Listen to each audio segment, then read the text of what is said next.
За баярлалаа.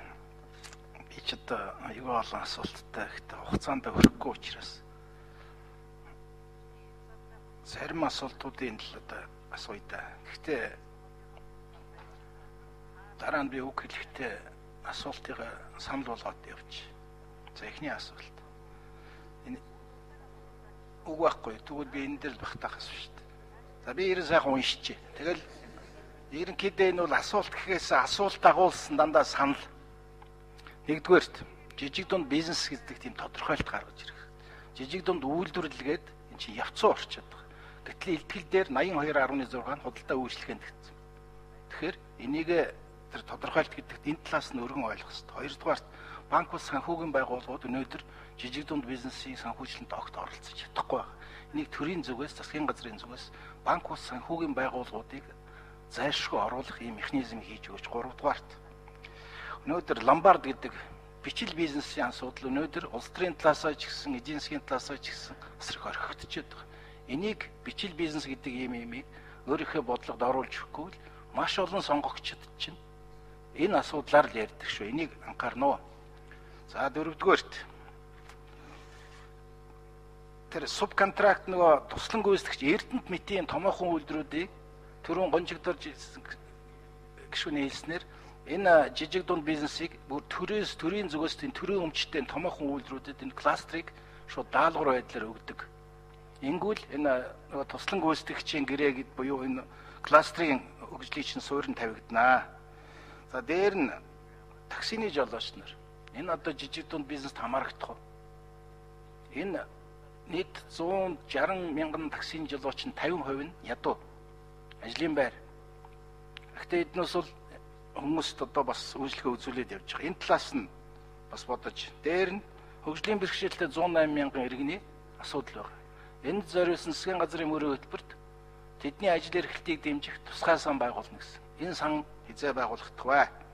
За хамгийн бас нэг асуудал нь диаспора гэж ярьдаг. Солонгост 35 мянга 40 мянган хүн байгаа. Энэ диаспорогийн хүмүүс буцаж ирж байна.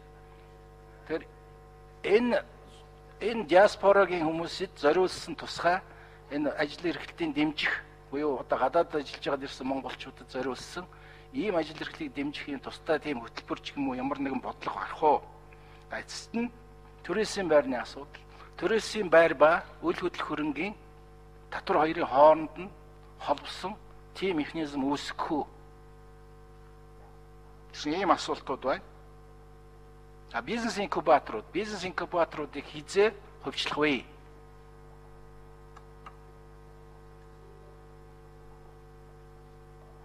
Сайжруулсан. Тий.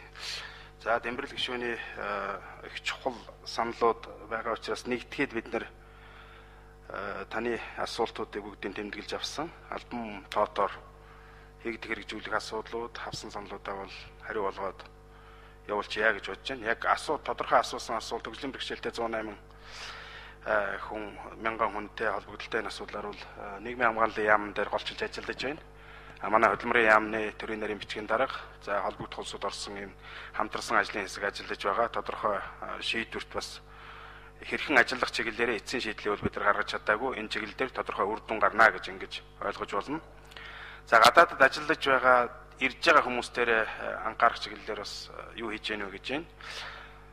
Зөв ер нь бол аль болохоор бид хөдөлмөрийн яам за Монгол улс бүхэлдээ шинжлэлийн засгийн газрын бодлого бол гадш нь хүн гаргаж ажилуулах, гаднаас хүн авах асуудлаа хязгаарлая гэдэг энэ бодлого дээр ажиллаж байна. Гадна ажиллаж байгаа хүмүүсээ хоёр чиглэлээр бид бас Монгол руугаа татаж авчрах санал тавьж байгаа.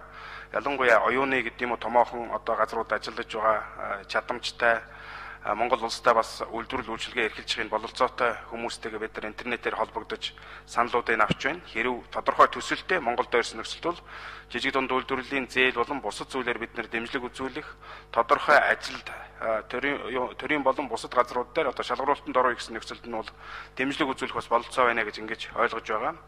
За Солонгос нэлээд олон улсууд бас ажилтсан, харьцангуй 4 жил 5 жил ажиллаад тухайн ажил дээр мэрэгцсэн байгаа. Вакуум цанхан дээр гэдэг юм уу, оюутлын үйлдвэрлэл дээр гэдэг юм уу, ингээд ажилласан хүмүүс маань тоног төхөөрөмжөө хоримтлуулсан мөнгөөрөө өөрсдөө худалдаж аваад тухайн ажиллаж байсан компаниасаа бас дэмжлэг аваад ингээд оруулж ирээд хэтэрэнгийн бүртгүүлээд компани байгуулсан нөхцөлд бид эргэлтийн хөрөнгийн болон тодорхой хэмжээний зээлийг өгөхийг бололцоог бүрдүүлэхээр хөдөлмөрийн одоо үйлчлэгээний төв гэж байдаг.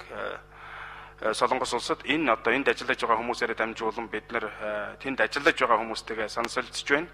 2 дугаар сард энэ ажлыг бас бид нар тухайн Солонгос улсад очиж газар дээрэн зохион байгуул тодорхой улсуудтай гэрээ хэлцэл хийх энэ чиглэлийн сурталчилгааны ажлыг ихээр төлөвлөж байна. Энэ чиглэлээрээ бид нар 3 талд хэлэлцээр тийгдсэн хэлэлцээрийн дагуу үйлдвэрч нэвлэл тэгээд эзэдийн холбоод үйлдвэр худалдааны танхимын улсуудтайгаа хамтарч хэвлэх үр өгөөчтэй болно гэж ингэж ойлгож байгаа. Тэд бол нэлээд сахилгдсан юм хийгсэн бүтээгсэн эрмэлзлэлтэй нэлээд тийм гадны бас үнэмлэх автсан орж ирдэг учраас энийн ч гэсэн сертификатыг бид нар Монгол дээр хөрвүүлэн бүрэн ашиглах бололцоог бүрдүүлэх чиглэлийн олон зүйлүүдийг тал талаас нь бас бодсон байгаа. За бусад зүйлүүдийн хувьд бол бид нар санал гэж ойлгож байна. Тодорхой асуултуудыг бол бичгээр танд аль биесээр хариу өгье.